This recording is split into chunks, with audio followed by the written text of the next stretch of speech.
when I met you a couple of years ago, you were a party boy. And now you're a serious machine. Am I correct? You did something. You started running. You started eating right. Cut back on the alcohol.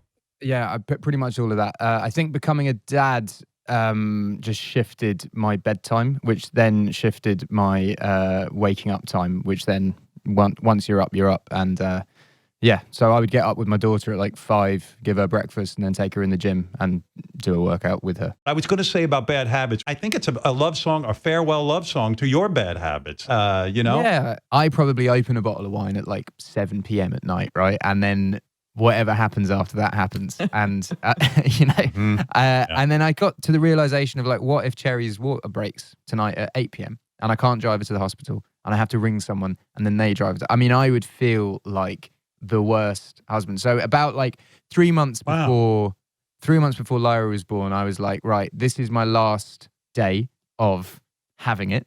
The reason the album is called Equals is the equals is in between a question and an answer, right? It's the end of an answer, end of a question and the start of an answer. And I really feel like your 30s are when questions start to be answered. You're in your 20s. Like I remember turning 21 and being like, I'm a grown up now, but still doing all the like 18-year-old shit that, I would still, my meal plan would be fries. It would be like, right, where are we getting that? That would just be it, and then throughout your 20s, you're sort of dating and you're finding out what sort of food you like, what sort of drink you like, whether you like clubs, because that's another thing. When you're 18, when you're 17, you look at clubs as this thing that are going to be the most, like, oh my God, I can't wait to go clubbing. I remember the first time walking into a club being like, this is shit. Like, you have to queue up 20 minutes to buy a £10 pint, and then you can't even speak to your friends.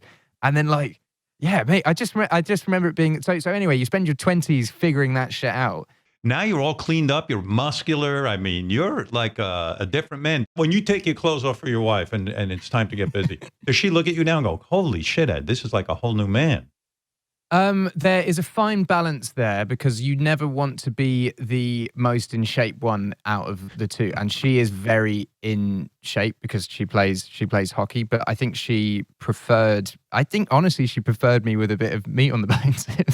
But the thing is, I think she likes that I'm healthier. Like I'm not a sluggish individual anymore. Like I am up early.